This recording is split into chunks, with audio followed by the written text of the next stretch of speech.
तो दोस्तों आज से कुछ टाइम पहले मैंने एक वीडियो बनाई थी जिसमें मैंने कॉन्जरिंग यूनिवर्स की पूरी टाइमलाइन को एक्सप्लेन किया था और उसके अंदर बोला था कि अगर इस वीडियो पे अच्छा रिस्पांस आता है तो मैं इसकी पूरी टाइमलाइन के ऊपर एक डिटेल्ड वीडियो लेके आऊंगा। इसलिए आज मैं एक्सप्लेन करूंगा इस टाइमलाइन की पहली मूवी को जिसका नाम है दी कॉन्जरिंग, जो कि 2013 में रिलीज हुई थी और इसके डायरेक्टर हैं जेम्स वॉन, जिन्होंने इंसिडियस मूवी को भी डायरेक्ट करा है। अब इस सीरीज को मैं टाइमलाइन के अकॉर्डिंग नहीं बल्कि रिलीज डेट के ऑर्डर में लेके आऊंगा और सबसे पहले कॉन्जरिंग मूवी ही आई थी। बाकी अगर आप लोगों को इस टाइमलाइन को समझने में दिक्कत आती है तो इस वीडियो को आप चेक कर सकती हो। इसका लिंक आपको आई बटन और पिंड कमेंट में मिल जाएगा। मगर ये सभी मूवीज काफी पुरानी हो चुकी है और लगभग सभी लोग इन मूवीज की स्टोरी को जानते हैं, इसलिए मैं इन मूवीज की स्टोरी को शॉर्ट में एक्सप्लेन करूंगा और इनके फैक्ट्स के ऊपर ज्यादा फोकस करूंगा क्योंकि ये चीजें किसी ने भी कवर नहीं करी है। इसलिए अगर आप लोगों को आज की ये वीडियो पसंद आती है तो इस वीडियो को लाइक कर देना। साथ ही में ऐसे ही हॉरर मूवीज का ब्रेकडाउन देखने के लिए चैनल को सब्सक्राइब करके बेल आइकन को ऑल पर सेट कर देना। तो अब ज्यादा देरी ना करते हुए जल्दी से वीडियो स्टार्ट करते हैं।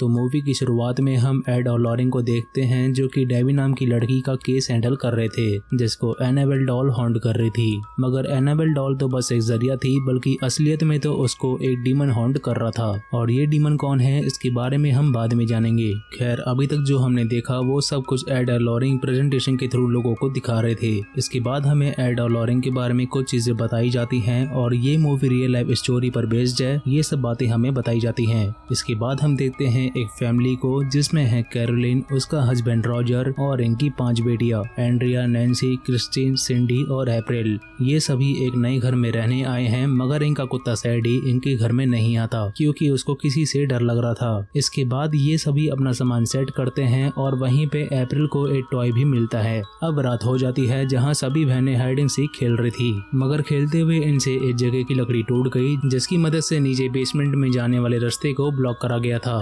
रॉजर नीचे जाके चेक करता है तो उसको वहाँ पे काफी सारी पुरानी चीजें मिलती हैं। वो ऊपर आके उनसे कहता है कि नीचे कोई नहीं जाएगा क्योंकि नीचे में बहुत सारी मकड़ियाँ हैं। जिसके बाद ये सभी सोने जाते हैं मगर इनका कुत्ता सैडी लगातार भौंके जा रहा था। अब सुबह हो जाती है जहाँ कैरोलिन नोटिस करती है कि उसके पैरों पे कुछ निशान बन गए थे, जिसको देख के कैरोलिन को लगता है कि शायद रॉजर ने ही कल रात करा होगा। मगर रॉजर का कहना था कि ये सब उसने नहीं करा। साथ ही में वो नोटिस करती है कि उसके घर में जितनी भी घड़ी थी वो सबके सब 3:07 पर रुक गई थी, जो कि काफी ज्यादा अजीब होता है। तभी इनको अप्रैल की चीखने की आवाज आती है जहां वो देखते हैं कि उनका कुत्ता सैडी अचानक ही मारा गया। अब यहाँ से हम वापस से एड को देखते हैं जो कि अपने ऑकल्ट म्यूजियम में इंटरव्यू दे रहे थे।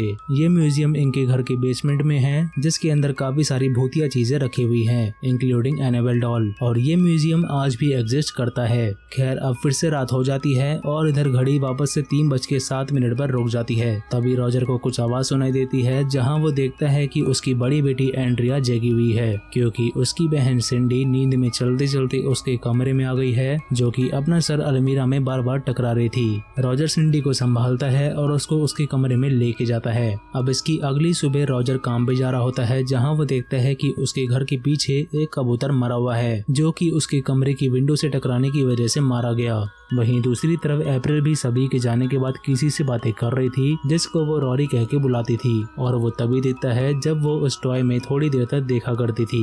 खैर अब अप्रैल और कैरोलिन हाइडिंग से खेलने लगते हैं जहाँ कैरोलिन एक अलमीरा के पास अप्रैल को ढूंढते हुए पहुंचती है। वो उसको क्लैप करने के लिए बोलती है जहाँ उस अलमीरा से 2 हाथ बाहर आते हैं और क्लैप भी करते हैं। कैरोलिन उस अलमीरा के पास जाती है मगर तभी अप्रैल पीछे से आ जाती है। कैरोलिन को यहाँ पे कुछ भी समझ में नहीं आता कि अगर अप्रैल दूसरे कमरे में छिपी हुई थी तो इस अलमीरा के अंदर से क्लैप की आवाज कैसे आई। अब उसी रात रॉजर को कॉल आता है जहां उसको काम करने के लिए फ्लोरिडा जाना था। वहीं दूसरी तरफ नैन्सी और क्रिस्टीन सो रही थी जहां अचानक से क्रिस्टीन का पैर कोई जोरों से खींचता है जिससे वो काफी ज्यादा डर जाती है। वो अपनी बहन नैन्सी को उठाती है क्योंकि उसका कहना था कि उस गेट के पीछे कोई खड़ा हुआ है। नैन्सी तुरंत वहां पे चेक करती है मगर उसको वहां पे कोई नहीं दिखता, लेकिन साथ ही में उसको वहां पे बहुत ही बुरी स्मेल भी आ रही थी। क्रिस्टीन नैन्सी को कहती है कि वो तुम्हारे पीछे खड़ा है, लेकिन नैन्सी को वहां पे अब भी कोई नहीं दिख रहा था। तभी वो डोर अपने आप ही बंद हो जाता है और ये दोनों बहनें जोरों से चिल्लाती हैं जिनकी आवाज को सुन के सभी लोग भाग के इनके कमरे में आते हैं। रॉजर के पूछने पर क्रिस्टीन उससे कहती कहती है कि यहाँ पे कोई था जिसने उससे बोला कि वो हमारी फैमिली को जान से मार देगा। रॉजर उसको शांत करवाता है, जिसके बाद हम सीधा अगली रात का सीन देखते हैं जहाँ कैरोलिन अपनी दवाई ले रही थी क्योंकि ये निशान दिन पर दिन बढ़ते ही जा रहे थे। तभी उसको कुछ आवाज सुनाई देती है और जैसे ही वो बाहर चेक करने के लिए गई तभी सारी फोटोज अपने आप ही नीचे गिर गई।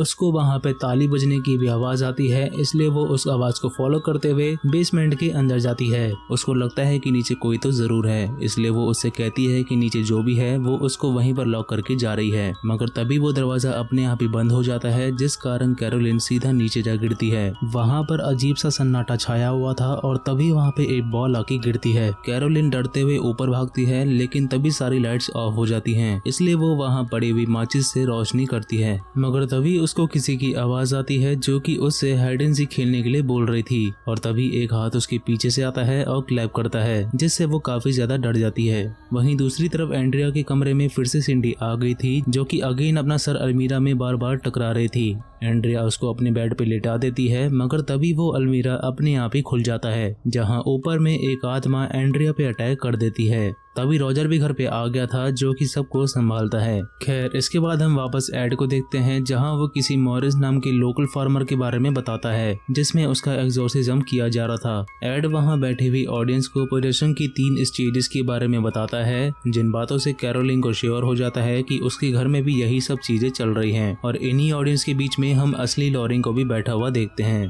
कैरोलिन एड और लॉरेन से मदद मांगती है, इसलिए ये दोनों कैरोलिन के घर पे आ जाते हैं ताकि सब कुछ पता कर पाए। लॉरेन इन सभी से मिलती है, जहां उसको इनके पीछे एक आत्मा भी दिखाई देती है। इतना ही नहीं, उसको इनके घर के बाहर वाले पेड़ पर किसी की टंगी हुई बॉडी दिखाई देती है, जो कि सिर्फ लॉरेन को ही दिख रही थी। वो इन दोनों को बताती है कि ये आत्मा तुम्हारी फैमिली से अटैच हो गई है, अब तुम लोग यहाँ से भले चले ही क्यों ना जाओ, अब ये आत्मा तुम्हारा पीछा नहीं छोड़ने वाली। इसको ठीक करने के लिए इनको एग्जॉर्सिज्म करना होगा, मगर चर्च से एग्जॉर्सिज्म की परमिशन लेने के लिए इनको सबूत इकट्ठा करने होंगे। इसके बाद ये दोनों अपने घर पे जाते हैं और थोड़ी बहुत इंफॉर्मेशन निकालते हैं, जिसके हिसाब से कैरोलिन और रोजर जिस घर में रह रहे हैं उस घर को 1863 में जेसन शर्मन नाम के आदमी ने बनवाया था और उसकी शादी एक बैशिबा नाम की औरत से हुई थी। दरअसल बैशिबा सेलम में काला जादू करते हुए पकड़ी गई थी, जिसकी वजह से उसको मौत की सजा सुनाई गई थी। बैशिबा का एक बच्चा था जो कि सिर्फ 7 दिनों का था, मगर बैशिबा ने अपनी बच्ची को आग में फेंक कर सैक्रिफाइस कर दिया था और ऐसा करते हुए उसके पति ने ही उसको देखा था।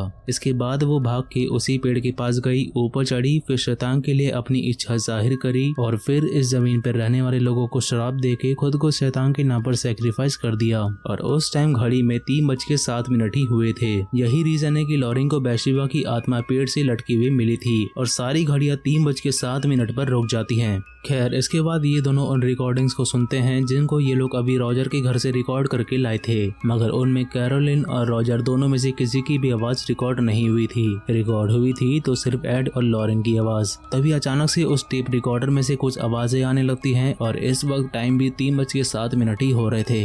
इसके बाद ये दोनों अपनी बेटी जूडी को उसकी नानी के साथ घर पे छोड़ के रॉजर के घर पे जाते हैं, जहाँ ये सब कैमरास और वॉइस रिकॉर्डर फिट करते हैं। और यहाँ पे इनके साथ 2 लोग और आए थे, जो कि एक पुलिस वाला था जिसका नाम था ब्रेड और एक सर्विलियंस ऑपरेटर ड्रू, जो कि शुरू से ही एड के साथ काम करता है। खैर, अब रात हो जाती है, जहाँ कैरोलिन अपनी फैमिली के बारे में लॉरेन को बता रही थी और इधर ड्रू भी एंड्रिया के साथ फ्लर्ट कर रहा था। मगर तभी इनको नीचे से कुछ आवाज आती है, इसलिए चेक करने के लिए एड नीचे जाता है। वहाँ पे वो उस आत्मा से बात करने की कोशिश करता है, लेकिन उसको कोई भी जवाब नहीं देता, इसलिए थक हार के वो वापस ऊपर आ जाता है। लेकिन तभी वो डोर अपने आप ही जोरों से बंद होता है, जिसकी वजह से कैरोलिन को चोट लगने ही वाली थी। अब इसके बाद हम अगले दिन का सीन देखते हैं, जहां लॉरेन अपने कपड़ों को सुखा रही थी। तभी उसका एक कपड़ा हवा की वजह से उड़ जाता है और उस कपड़े के पीछे एक आत्मा खड़ी हुई थी, जो कि अगले ही पल कैरोलिन के कमरे में चली जाती है। लॉरेन तुरंत भाग के उसके कमरे में जाती है, लेकिन उससे पहले ही बैशिबा कैरोलिन को पोजेस कर लेती है, जिस कारण कैरोलिन को उल्टियां होने लगती हैं। लॉरेन उससे पूछती है कि क्या तुम ठीक हो? कैरोलिन उससे कहती है कि हाँ वो बिल्कुल ठीक है,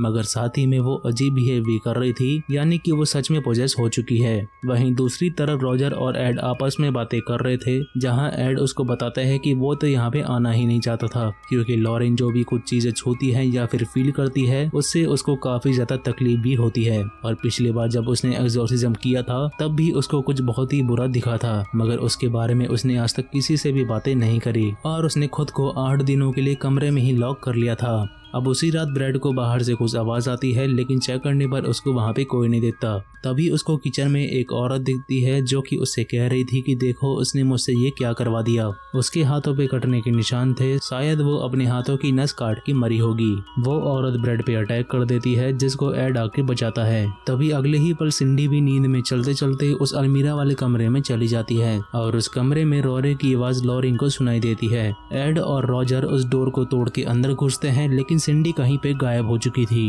एड वहाँ पे यूवी लाइट लेके आता है, जिसकी मदद से वो सिंडी को ढूंढ पाता है, जहाँ वो उसी अलमीरा की सीक्रेट जगह पर बेहोश मिलती है।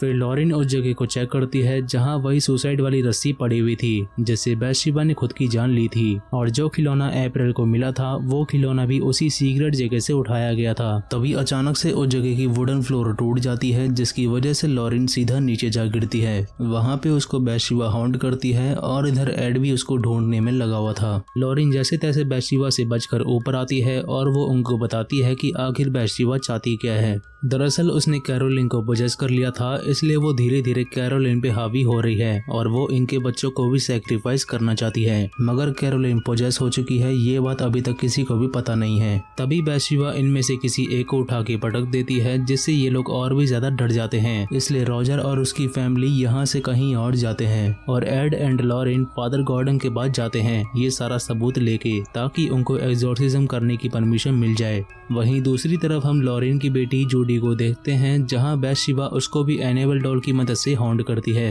ये दोनों भी घर पे इस वक्त तक पहुंच चुके थे जहां टाइम रहते एड अपनी बेटी को उस कमरे से बाहर निकाल लेता है, क्योंकि अगर वो जरा सा भी लेट करता तो उसकी बेटी की जान जा सकती थी। खैर दूसरी तरफ रॉजर और ड्रू एंड्रिया के पास जाते हैं, जहां उनको पता लगता है कि कैरोलिन अप्रैल को लेके कहीं पे चली गई है, वो भी बिना बताए। जिसके तुरंत बाद सभी लोग वापस से रॉजर वाले घर पे जाते हैं, जहां वो देखते हैं कि कैरोलिन अप्रैल को लगभग मारने ही वाली थी। इसलिए वो लोग तुरंत कैरोलिन को पकड़ के घर से बाहर ले जाने लगते हैं, और जैसे ही ये लोग उसको बाहर निकालने की कोशिश करते हैं तभी कैरोलिन को और भी ज्यादा दर्द होने लगता है, और अगर वो इस घर से बाहर निकलती तो बैथशेबा उसको वहीं पर जान से मार डालती। इसी बीच अप्रैल भी कहीं पर गायब हो जाती है, जिसको ड्रू ढूंढता है। दूसरी तरफ कैरोलिन को भी वो आत्मा वापस नीचे घसीटते हुए ले जाती है, जिस वजह से उसकी हालत और भी ज्यादा खराब होती जा रही थी। फादर गॉर्डन भी अभी तक यहाँ पे नहीं पहुंचे थे, इसलिए एड खुद कैरोलिन का एक्सोर्सिज्म करने का डिसीजन लेता है। तभी ड्रू ने भी अप्रैल को ढूंढ लिया था, जो कि जोर से चिल्ला के एड को बता देता है कि वो किचन के नीचे है। इस बात को कैरोलिन भी सुन लेती है, इसलिए वो तुरंत अप्रैल को मारने के लिए उसके पास जाती है। वो अप्रैल को मारने ही वाली थी, लेकिन सभी उसको बैथशेबा से लड़ने के लिए बोलते हैं, और लॉरेन भी उसको अपनी फैमिली की अच्छी यादें याद दिलाती है, जिस वजह से कैरोलिन बैथशेबा को हरा पाती है, जो कि आजकल की हर एक हॉरर मूवी में होता है। इसके बाद सब कुछ ठीक हो जाता है और हम वापस से एड को देखते हैं, जो कि उसी खिलौने को अपने म्यूजियम में रख देता है, और इसी के साथ मूवी यहीं पर हो जाती है खत्म। तो अब बात करते हैं इस मूवी के फैक्ट्स के बारे में। इस मूवी का बजट था $20 मिलियन और कमाई इसने पूरे $320 मिलियन, यानी कि सुपर हिट। इस मूवी के अंदर जिसने बैथशेबा का रोल करा है उसका नाम जोसेफ बिसारा था, और इस मूवी से 3 साल पहले इंसीडियस मूवी में रेड फेस डीमन का रोल भी इन्होंने ही करा था, और इन दोनों मूवी को जेम्स वॉन ने ही डायरेक्ट करा था। ये पूरी मूवी असली केस पर बेस्ड तो है, लेकिन असलियत में एड और लॉरेन को पैरल फैमिली ने अपने घर से निकाल दिया था, क्योंकि रियल लाइफ में वो लोग इस फैमिली की मदद नहीं कर पाए थे।